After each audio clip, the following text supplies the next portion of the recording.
slipping now. Don't catch you slipping now. Look what I'm whipping now. This is America. This will be a lecture over Charles Mills's article, Revisionist Ontologies, Theorizing White Supremacy. Now, Mills has made a very impressive career, not exclusively, but to a large extent focusing on how both everyday people and professional philosophers think about race. Now, his focus is less on the kind of material that you might get out of activists that focus on things like civil rights in a sort of a concrete and practical way. It's not that he's not interested in those things; he certainly is. But as a philosopher, he's more interested in the intellectual apparatuses that undergird our conversations about race, the sort of hidden assumptions that we bring to the table when we talk about race, the things that we oftentimes are not aware of until we take the time to analytically deconstruct it and take a closer look at it. And he is, I think quite rightly, very skeptical of the kinds of public pronouncements that people make when they talk about race, when they're confronted by questions of race. It's very, very easy to talk the talk. It's not quite so easy to walk the walk. And this isn't sort of a dig at any particular group of people or even any particular set of individuals. It's simply a fact about human nature. People are very, very good at lying to themselves and lying to others when they need to save face. That you've probably heard the expression before, I'm not racist, but... And there's almost no circumstances in which whatever comes next after that is anything good. If you have to qualify the statement you're about to make by disclaiming the fact that you're not racist, there's a very good chance that you are aware that what you're about to say, at a bare minimum, sounds racist. And if it sounds racist, then we should take seriously the prospect that maybe that's not just a coincidence. Maybe the reason why it sounds racist is because it is racist. So rather than just taking people's word for it, we have to sort of pull back the layers and look beneath the surface and see what's going on in our intellectual conceptions about race, what it is that is informing our assumptions and our conversations and our starting points about race. So I said at the beginning this was an article. It's probably more accurate to say that this actually is a chapter from his 1998 book, Blackness Visible. And if I recall, I believe that the title actually is an allusion to Ralph Ellison's novel Invisible Man, which is regarded by many as one of the best novels about the black experience in America. It gets a recommend if you haven't read it. And I want to show a picture here, a portrait. This is by the painter Titus Kapar, and it's called Behind the Myth of Benevolence. And it shows a picture of a black woman, presumably a slave, peeking out from behind a canvas of someone who looks rather suspiciously like some American founding father. And Kapar said that this painting was supposed to represent, by proxy, Thomas Jefferson and Sally Hemings. Not specifically them, but the kind of relationship that they had. The untold stories of the untold number of black women who were raped by white slave owners, and how their stories often don't get told. Sally Hemings sort of ends up being the stand-in for all of those women, and Kapar wanted to try to sort of broaden out our understanding of that. Now, I show this painting here because I think if they ever do a reprint of Blackness Visible, Mills' agent should try and see if he can get this painting for the cover. This painting is, I think, 2014, so it came out after the book. But I find it captures the spirit so much of what Mills talks about in this book that it would make an excellent cover photograph. Okay, so I said in the previous lecture on Tommy Shelby that race is something that is frequently disregarded in a lot of traditional Western political philosophy. When I made it through my entire undergrad education and my entire graduate education, taking several courses in political philosophy, and I can't remember a single time when we spent so much as a week focusing explicitly on issues of race. Issues of race would come up here and there, but it was almost always in passing or used as an illustration of some larger or more grander point. It was very rare that we would, in my experience, that we would sit down and have an extended, protracted conversation about race in the context of political philosophy. So political philosophers, like a lot of people, talk a good game, but do they actually walk the walk? And we can take a short look at some of the most prominent names in political philosophy that I've been talking about in this lecture series. John Locke spoke quite eloquently about the value of self-ownership. Everyone owns themselves, and so if they are responsible for their labor, if they mix their labor with the natural resources that God hath left in common, then that's how you transform natural resources into property. The first step in that whole process is self-ownership. But John Locke also worked for the British East India Company, which, if you've ever heard of them, you probably know was one of the driving forces of colonialism during the British Empire. And they exploited a lot of people, they enslaved a lot of people, they sucked tremendous amounts of natural resources out of India for the benefit of the British people. And by all reports, Locke sees no contradiction in this. Locke has no problem with supporting this gross exploitation of human labor, of people who allegedly own themselves, and Locke is participating in the exploitation of these people, and the enslavement of these people. Jean-Jacques Rousseau famously said that man is born free, but everywhere is in chains, which is a very famous line. But again, if you take a closer look at what he actually writes, it's pretty clear he's not talking literally about everybody. He's quite clearly talking about white Europeans. He has far, far less wonderful and amazing things to say about people who are not white or Europeans. Often it's not even veiled prejudice. It's just outright racism. And so while it's not like as if Rousseau ever actually said, yes, slavery is a good thing, he didn't say that, but his racist attitudes were pretty clearly not hard to find. You don't have to read between the lines. It's right there in the text if you actually go through and read his works. John Stuart Mill, the famous libertarian, has all this stuff about how liberty is key to happiness, and how no government should be able to impose its will on people unless they are hurting someone else. The only time a government can interfere with a person's exercise of liberty is to protect harm from someone else. Everyone remembers that one clause, but they often miss that in that very same essay on liberty, John Stuart Mill says this only applies to civilized people. He's quite clear that it does not apply to native peoples, to indigenous peoples, to First Nations peoples. Now, again, it's hard to square this idea with all that wonderful talk of liberty that Mill writes about. But it's pretty clear he thinks of non-white people, non-European people, as being closer to children than they are to full-formed adults. And so in the same way that adults can be paternalistic towards their children, it is the white man's burden to be paternalistic towards native peoples and to civilize them. In short, political philosophy is rife with rather overt and disgusting racism.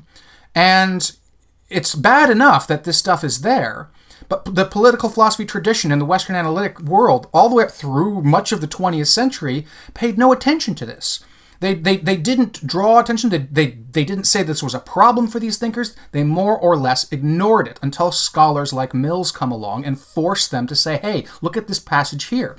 This passage here is pretty grotesque. Why have we been ignoring this? So there's been a major disconnect in Western political philosophy between the principles espoused by thinkers like Locke, Rousseau, and Mill. Again, don't confuse John Stuart Mill with Charles Mills. They're two different thinkers. There's a disconnect between Locke, Rousseau, and Mill and other thinkers like them, and the kinds of everything they talked about, like self-ownership and justice and so forth, and the way that they actually talked about race as it existed in their time and to a large extent still exists in our time today. So let's take that idea about justice, right, and start to unpack conceptions of justice. Political philosophers love justice. They talk a lot about justice. It's one of the principal ideas and concerns in political philosophy. But when they sort of talk about justice, when you sort of ask them for concrete illustrations of problems of justice, what are the kinds of examples that come up? Well, some of the topics that we've covered in this lecture series so far. Limits on freedom of speech. When can you do it? What are the legitimate forms of government? What are illegitimate forms of government? How should we vote in order to select our leaders? Should we believe in natural law or should we believe in the social construction of law? What should we think about the state of nature? Is it vicious like Hobbes says, or is it more or less pretty cool like Rousseau says? What's the nature of the social contract? Now, I give this list here not because I think these things are bad or not worth talking about. Obviously, I think they are worth talking about. I've talked about them a lot in this lecture series.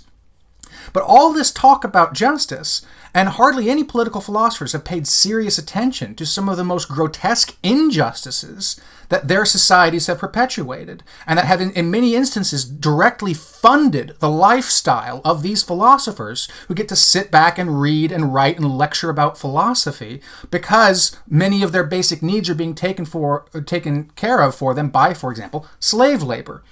Many of their political interests are protected through colonialism. Other issues like genocide or racism or segregation, these things have perpetuated society. They were all throughout the 17th, 18th, 19th, and 20th centuries. And yet all these thinkers talking about justice never paid any real attention of any long depth to all of these things.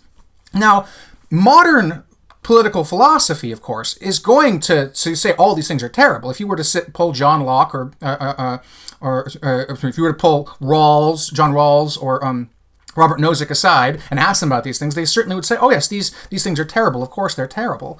But they don't actually analyze any of them in any kind of depth. They may use them as an example in passing. Oh, this is something that's clearly bad, but they don't try to understand it in any deeper, profound way.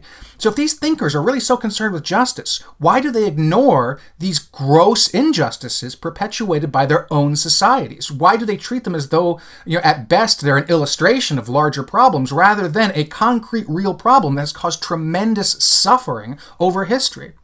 So Charles Mills, being somewhat of a cynic, doesn't think this kind of blindness is an accident. He thinks it's quite deliberate. He thinks that these thinkers have a deeply ingrained racial prejudice, and they have benefited from systems of racial oppression that support their way of life. And, they don't want to upset the apple cart. They don't want to upset a system that has empowered them to live the way that they, for the most part, enjoy living. When you start analyzing the sorts of hidden assumptions that are built into supporting your way of life, you risk threatening your own way of life. And people generally don't want to do things that threaten their way of life. They want the system to perpetuate if they are on top. And political philosophers as a class tend to be fairly wealthy. They tend to be have positions of social authority. And so they're less likely to go about trying to deconstruct the systems that fund their rather cushy lifestyle. So rather than Mill's approach here is not so much to to go back and look at race through the kinds of lenses that have been traditional for political philosophy, a Hobbesian lens or a Lockean lens or a Rawlsian lens.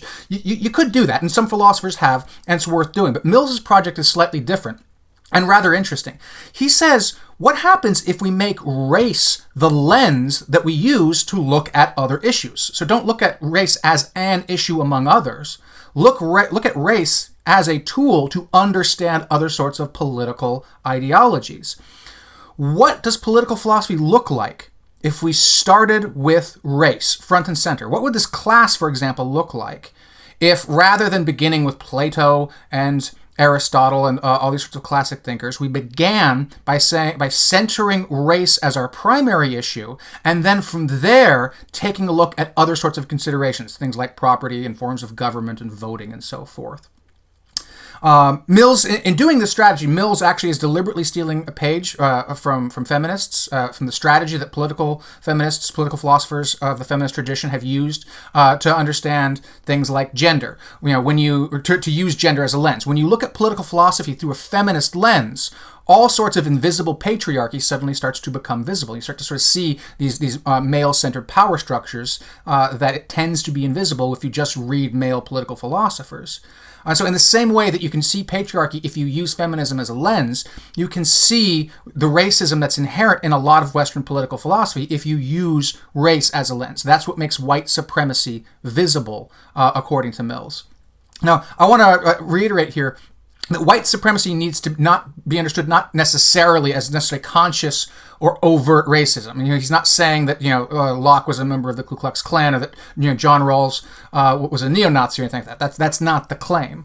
White supremacy in this context refers to cultural, intellectual, military, and economic power structures that determines who gets to wield power in society and worldwide. That determines whose concerns are the ones that people talk about. Who gets to dictate the national conversation. White supremacy is a particular arrangement of these power structures that empower white people to set the agenda for the rest of the world. So in these respects, white people clearly wield the vast majority of power, certainly in the United States, and arguably under large parts of the rest of the world, and they have for several centuries now. So before digging into his project in more depth, Mills wants to set up and set aside a couple of preliminary objections to the general project that he's pursuing. And so the first one has to do with that rhetoric. Why call this white supremacy?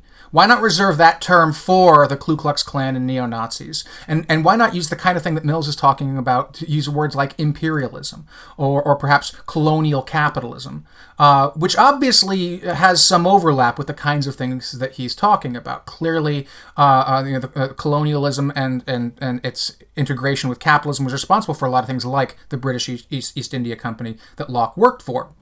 So this isn't an unreasonable suggestion, but Mills isn't going to go in this direction. He thinks that using the phrase white supremacy actually is more appropriate because it specifically draws attention to the racial dimensions of the problem. A phrase like colonial capitalism draws attention to the economic dimensions, and that's worth talking about. He's not opposed to having that conversation, but that would center a different kind of concern than the one that he wants to look at. He wants to look first and foremost at the racial dimensions of these problems. Well, if that's the concern, then why not just use a term like racism, right? Why say white supremacy specifically? Why not go for racism, which is maybe a little bit more general, but still focusing and centering on the idea of race? And again, there's something to this. Again, it wouldn't be grotesquely mistaken to call the kind of thing he's talking about here racism. It's certainly a species of racism, but he wants to reserve that term for fear of conflating it in people's minds. People often will conflate racism with just general race-based bigotry. Anyone who thinks ill of anyone of a different race, for example, is a racist. Now, more recently, a reconstruction of the conception of racism has been brought about to say that racism should be understood not just as prejudice, but as the combination of prejudice and power. So the term racism should be reserved, some people say, for situations in which there is racial prejudice wielded by certain people that have a disproportionate share of social power against people who have less social power. So I think that this kind of traction might make some of the concerns that Mills is talking about here a little less pressing, if I am correct, and the vernacular has sort of shifted somewhat here from 1998 when he wrote this book. But nonetheless, I think that it does make sense that we want to recognize that we can distinguish just sort of general bigotry along racial lines from a situation in which you have bigotry that's wielded in combination with a disproportionate amount of political power, social power. So for that reason, he's going to stick with white supremacy rather than racism. Well, then, doesn't white supremacy imply that the only thing that matters for this conversation is race? Doesn't that sort of suck all the air out of the room? And you can't consider things like economic factors or just general class-based factors because white supremacy ends up being the 800-pound gorilla. And Mills just says, no, he doesn't think this is the case. He agrees that other factors need to be considered too. He's not offering a totalizing theory of political philosophy or any particular aspect of political philosophy. He recognizes that there are areas and conversations in political philosophy that can and should be had that don't center race. But his point is that there haven't really been any conversations that have centered race, or if there have been, they've been relatively few and relegated just to the last decade or two of writings within political philosophy. And so because race is so important, it deserves special attention. There should be space set aside and carved for discussions of political philosophy that put race first and foremost as an element in our considerations. We don't want to reduce race to something like class or just purely economic considerations, as Marxist dialogue will frequently do. Again, it's not that that's not a conversation worth having. It's just that that's not the conversation that Mills thinks we should be having at this particular moment. Okay, well, what about the idea that white supremacy in this it should be thought of as a thing of the past? Yeah, sure, slavery and colonialism, those are bad, those are terrible, of course, but those things are largely over, right? Those are relics of the 17th, 18th, and 19th, and maybe somewhat of the 20th century. But now that's past and that's gone. Shouldn't we leave white supremacy to the dustbin of history in that respect, and leave the phrase for that kind of thing, and come up with a different vocabulary for the sorts of problems that we are facing today? Again, Mills does not think this is the case, because he is quite aware of the fact that white supremacy can take many different forms. Sure, slavery and colonialism are the most overt and obvious examples of this. But even in when we talk about slavery, for example, we often think about the slave trade and chattel slavery. We don't necessarily think about sweatshops, which are arguably a form of slavery. We don't think about how a lot of the clothes that we out here in the West wear are assembled by very poor people, often sometimes children, and usually of darker skin varieties. And they get paid, maybe not, they might not be literal slaves in the way we typically think about it in terms of the American South, but they are paid slave wages. They are paid very, very little. And because oftentimes it is companies that are headquartered in the United States or Europe, they're doing business in a lot of these African or Southeast Asian countries, there's still an echo of colonialism going on there. So while slavery and colonialism in certain forms are certainly things of the past, there are modern variations on that, which are arguably just as bad. I mean, again, I don't want to get into that particular debate here, but even if they're not as bad, they're still pretty bad. So if we relegate language like white supremacy to that past instantiations of these institutions, we might miss how their modern descendants are still very much having an impact on the society in which we live, possibly on the very clothes that you are wearing right in this moment, or the electronics and the computer technology that you're using to watch this lecture. So in this chapter, Mills isn't offering, like I say, a comprehensive theory, either of race or racism or race and political philosophy. There's one sort of specific thing that he wants to achieve in this chapter, and that is to try to unpack how, by example, how racist ideology can creep its way into seemingly race-neutral political philosophy. And the specific example that he tries to use is Immanuel Kant's notion of personhood. Now, if you aren't familiar with Immanuel Kant's thinking, Kant was one of the most influential thinkers of the late 18th, early 19th century German intellectual tradition, and he crafted one of the most important moral theories in Western thought, which is called Kantianism, after his name. And the way Kantianism works is it says that moral worth comes from the autonomy of persons. That is, because we can make choices for ourselves and we can set goals and ends for ourselves, we are beings worthy of respect. Inanimate objects, inhuman animals, even small children don't have that capacity to choose what they want out of life. And that's why, according to Kant, it's acceptable to treat them with less respect. We don't have to respect the rights and the full rights and autonomy of inanimate objects or non-human animals. Or small children. That doesn't mean they have no rights, of course, but they don't have the same full rights as an adult. Only adults have the full battery of rights because we have this rational autonomy. That's the heart of Kant's moral theory. And so because we can think for ourselves, because we have free will, that makes us persons that have dignity and intrinsic value.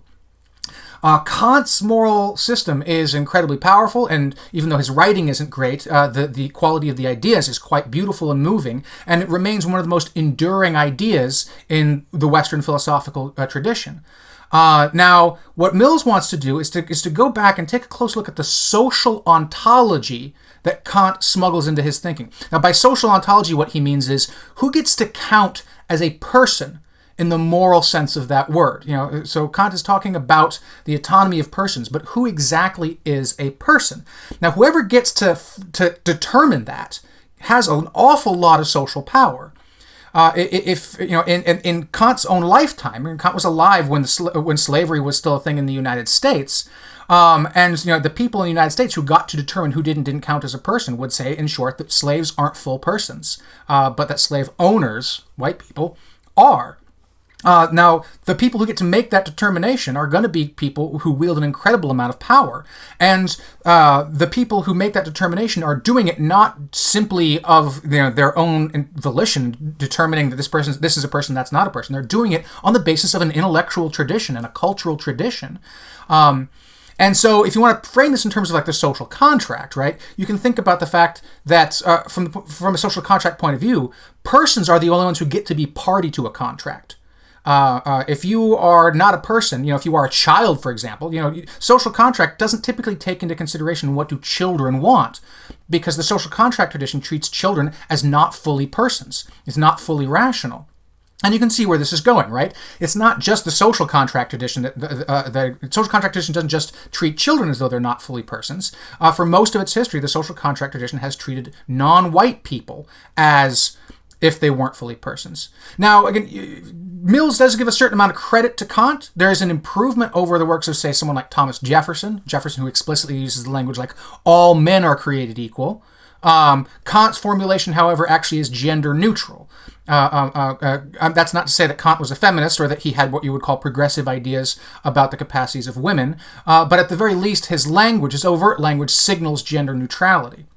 Now, on paper, of course, if you take an introduction to ethics class, what you will read from Kant will almost certainly give you the impression that Kant thought that every adult human being, regardless of their racial grouping, was an end in and of themselves and deserved full dignity and equality, not just before the law, but in society. That's certainly the way a lot of Kant's more popular writings read. But again, if you take a look at his full corpus, if you look at all the writings that Kant said, not just his sort of more popular ones, he says some pretty grotesquely racist things in which he marginalizes people of color as not being full persons, not having full autonomy, not being ends in and of themselves. So in practice, there's a lot of assumptions that are being made about what it means to be a person. When Kant writes about personhood and writes about what it means to be a person, the default image he has in his mind, in particular, is a white man. White men become the template for personhood, and all other forms of human beings deviate from that template in some way. Women deviate, non-white people deviate, and of course children deviate further and further from that ideal sense of personhood of the adult white European man. Now, Kant has been incredibly influential, as I said. He's been influential in moral theory and in political philosophy, but you would think that this would set up a really obvious example to sort of deconstruct Kant's own thinking and show, look, Kant failed to live up to his own principles here. Kant didn't realize that his own political philosophy and moral philosophy and social ontology should commit him to a view that's very critical of white supremacy. But most of his followers didn't do that. If you take a look at Kant scholarship in the United States, for example, you would think that there would be ample opportunities throughout the 19th century for Kant scholars to write criticisms from a Kantian point of view of, for example, the Dred Scott decision, or the Plessy v. Ferguson, or Jim Crow, or the Trail of Tears. The Harvard philosophy department has for a very long time been overflowing with Kantian scholars. You would imagine that throughout the 19th and 20th century, they would be looking back and writing articles criticizing these things and saying, look, on a Kantian point of view, Dred Scott was wrong. Jim Crow was wrong. Trail of Tears was wrong. These are horrible, grotesque atrocities. And Kant gives us the tools for understanding why that is. But that didn't happen. You don't really see those kinds of articles. I mean, you may see some within the last 20, 30 years, but for over 100 years after Kant died, when you had all this opportunity for criticisms and engagement of grotesque racial injustice from a Kantian point of view, you didn't get that. Now, while Mills is focusing on Kant, I think it's only fair to throw in here that you can say the exact same thing about utilitarians and virtue ethicists, two other major traditions in Western moral thought. The utilitarian scholars and virtue ethicists weren't particularly interested in these kinds of racial injustices either. There was a ample opportunity for them to speak up, but they didn't do it. So, again, let's take a closer look, for example, at a philosopher who I've talked a lot about in this series, John Rawls. Now, Rawls, again, certainly improves upon a lot of philosophers like John Locke in a lot of ways. But at the same time, his thinking on race was pretty one-dimensional. You can summarize his thinking by saying, in short, that Rawls thought behind the veil of ignorance we would create a colorblind society. If we were writing a social contract and we didn't know what race we would be once we came out from behind the veil of ignorance, we would make sure to write social policies that didn't discriminate on the basis of race, because we wouldn't know whether or not we would get the short end of that stick. Now, that's a reasonable conversation to have. I'm not suggesting that Rawls's way of thinking here is inherently bad, but it is pretty limited when it comes to thinking about the actual detailed real-world textures of race and racial justice throughout the history of America and the Western world writ large. Rawls pays no attention at all to the real-world practical questions of how on earth we should redress America's long history of racism and racial discrimination. Even if he's completely right that behind the veil of ignorance we would choose a colorblind society, that kind of ideal theory doesn't really help us at all with a practical real-world theory for dealing with racism today. I mean, it tells us what we already know, that overt laws that empower or allow for racism are bad and we shouldn't be allowed. Okay, but Rawls himself admits that we don't need a theory to tell us that. That's just sort of intuitively obvious to anyone who has any kind of moral sensibilities whatsoever. So if we're going to create a purely ideal theory that has little practical application in the world besides telling us things that we already know, it's not entirely clear why Rawls gets to have so much attention paid onto him when he's leaving behind one of the biggest problems of justice that was stretched out through his own lifetime. Quoting Mills directly here, one does not confront a history of racial domination by ignoring it. But that's more or less what Rawls and many other 20th century political philosophers did. When you ignore these problems, the injustices of the past don't resolve themselves. They tend to perpetuate themselves. So Mills wants to engage in a really interesting intellectual reconstruction of Kantian moral theory to draw attention to the kinds of practices that it ignored, the kinds of practices that it ought to have paid attention to but didn't. What if we make explicit the real-world shortcomings of Kantian theory by rewriting that theory in a way that does mirror the reality? And Mills's name for this project is something he calls HERRENVOLK Kantianism. If you're not familiar with the term Herrenvolk, it's a German term for master race. And it's kind of a nice little double nod here, because obviously that is a Nazi idea. Nazis portrayed the Aryans as the master race. And Kant himself also was German. So by having this sort of double fold, using this notion of the Herrenvolk Kantianism, you can see how it's sort of drawing out those racist things. And for the record, a lot of Nazi intellectuals were deeply inspired by Kant and Kantian thinking. So let's imagine, for example, a two-tiered theory of personhood that explicitly denies moral status to non-whites. Doesn't just implicitly do it, the way Mills is charging Kant with doing, but explicitly says it's only white people who get to be treated with full autonomy. It's only white people who get to be treated as ends in and of themselves. And non-white people do not have to be treated like that. Non-white people can be treated more like children or non-human animals in this regard. Again, if you want to put that in terms of a social contract, you can say white people get to write the social contract and non-white people have to be subjected to it. White people get to set the entire agenda by themselves. Now, such a project obviously would be precluded by John Rawls's veil of ignorance. Behind the veil of ignorance, you don't know whether you're going to be white or non-white, so you're not going to write a set of policies that reconstruct the world entirely for the advantage of white people at the expense of non-white people. But let's stop and take a closer look at John Rawls's thinking here from this point of view of HERRENVOLK Kantianism. Who was John Rawls imagining when he imagined people behind the veil of ignorance? What's the person behind the veil of ignorance look like? Well, they're colorless, they're genderless, they don't have any particular sexual orientation. You're stripping them away from all the things that actually inform our sense of personal identity, and through that, our sense of personal values and our sense of community, and the things that we care about not as abstractions, but as actual flesh and blood human beings. A person behind John Rawls's veil of ignorance, as John Rawls constructs it, probably doesn't resemble, in psychological profile, a queer black woman. The psychological profile that Rawls imagined of a person behind the veil of ignorance almost certainly reflected his own subconscious pattern of thought as a more or less typical 20th century white upper class, highly educated man. That is who he was imagining behind the veil of ignorance, even though in the explicit sense he's stripping these particular identities from them. You can't completely pull all those things out of a person and still have a person left to do any thinking behind the veil of ignorance, because actual flesh and blood people are informed by these aspects of our identities. The things that we care about comes from these aspects of our identities.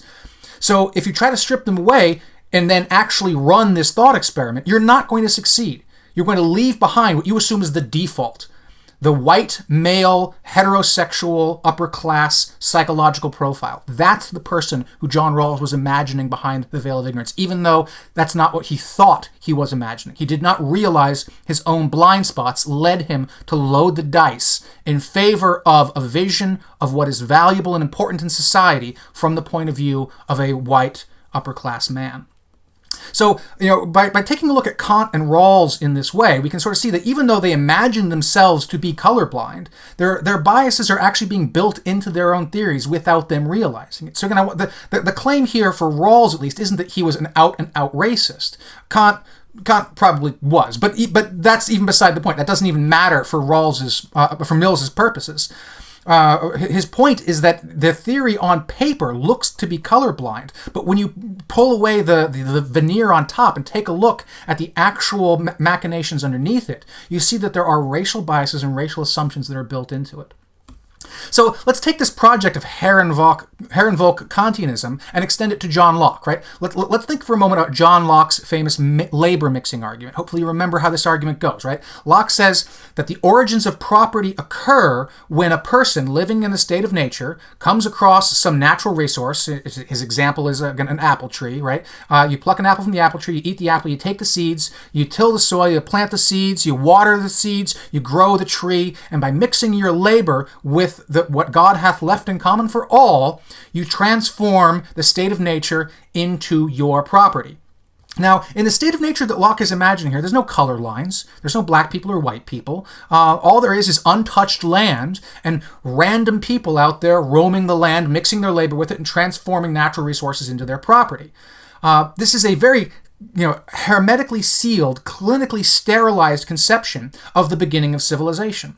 Now, again, Locke was clear he wasn't doing anthropology. He didn't imagine that something like this actually happened in the world. But notice that when we start framing political philosophy in terms of these sterilized conceptions of history, these altered and imagined conceptions of history, that's going to have an effect on how we actually start unpacking things like property rights. And how it is that people come to have legitimate claims to property and what to do when those claims of property start to conflict. Because in reality, it wasn't like this. In reality, it's a slave class that does the laboring on behalf of a slave-owning class. This actually is something that Jean-Jacques Rousseau called Locke out for. The first step in the process is not transforming land into property. The first step in the process is transforming other human beings into property. Rousseau actually says that the birth of civilization is the birth of slavery. Slavery was the first social invention that we created as quote-unquote civilized people. And of course, slaves aren't making the land their own property. They are making money for their owners.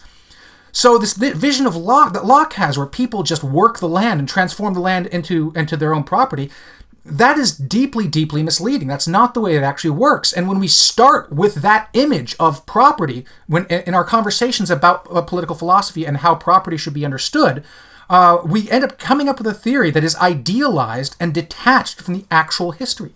Philosophers spend such an incredible amount of time talking and thinking about Locke's imagined history, and virtually no time at all talking or thinking about the way the history actually worked, and about how conceptions about power and ownership and slavery end up being ingrained into the way we think about property itself.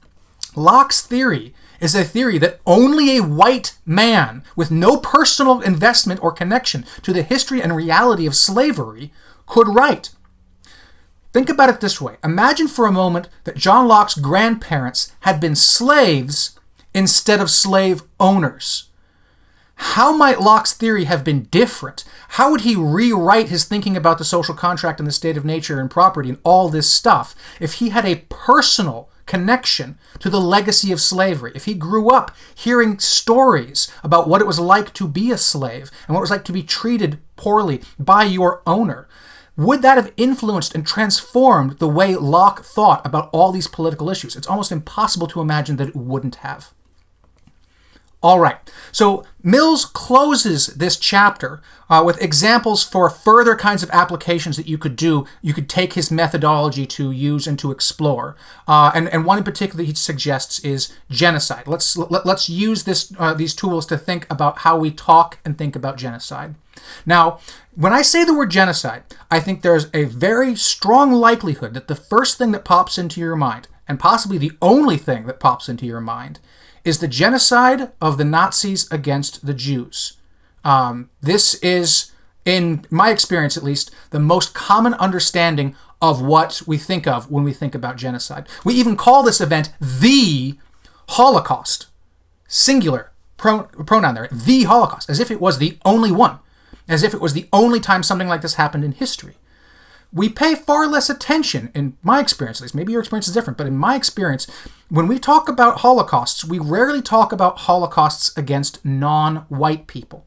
We don't talk about the genocide in Armenia very much. We don't talk about genocide in Uganda. We don't talk about the multiple genocides that took place in Mexico throughout the 18th and 19th century. These are very frequently not taught in schools. I certainly was not taught about them when I was in elementary school, middle school, or high school. I learned about a fair decent amount about the Shoah, the Jewish Holocaust. I did not learn anything about the Armenian genocide or any of these other genocides. The genocides against Native Americans was mentioned briefly and in passing. I think we spent maybe 10 minutes in my high school on the Trail of Tears. It's hardly an adequate amount for such an important and monumentous event in the history of my own nation.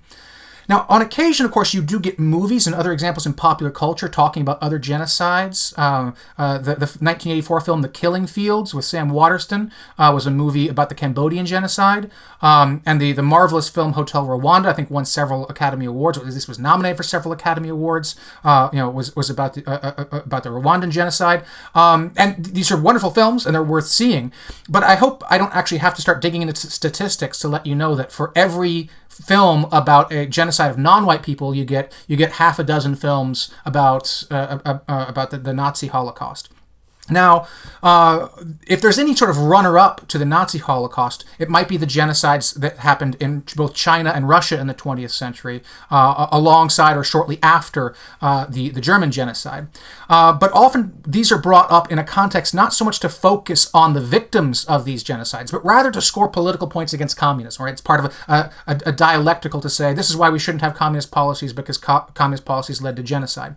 Now, again, I don't bring this up to unpack the conversation of whether or not this is a fair criticism of communism or whatever. The point is just to say that the most frequent context in which we talk about genocides in China and Russia is not as a way of understanding how it happened in terms of centering the victims or centering non-white people and how genocide has impacted non-white communities. Rather, it is in the context of a personal, indeed even sort of selfish, self-oriented political agenda. So what Mills wants to say is that we should think about this as a form of Holocaust denial. It's not the traditional kind of Holocaust denial. It's not neo-Nazis saying that the Holocaust never happened. It's just Western civilization, Western culture, and predominantly controlled by white people, just ignoring millions of dead people when those dead people are not white. Now, Mills's point here is not to say that we should pay less attention to the Shoah, to the Jewish Holocaust. Quite the opposite. If anything, I'm sure Mills would say we should pay more attention to it. It's one of the single most important things that happened in the 20th century, and understanding it, if for no other reason than to make sure that history doesn't repeat itself, is a tremendously important thing. Rather, his purpose is to show us how white supremacy structures our mental lives. And it draws our attention to certain things at the expense of other things. It creates blind spots in our thinking. We spend fairly little time paying attention to the Holocaust of non-white peoples and a fairly large amount of time paying attention to the Holocaust of white peoples. We should critically investigate our own personal intellectual profiles, our own psychological profiles, as well as our broader sort of cultural profiles that inform this thinking. Everything from the popular culture right down to our educational materials and the kinds of essays that you read in a course like a course on political philosophy.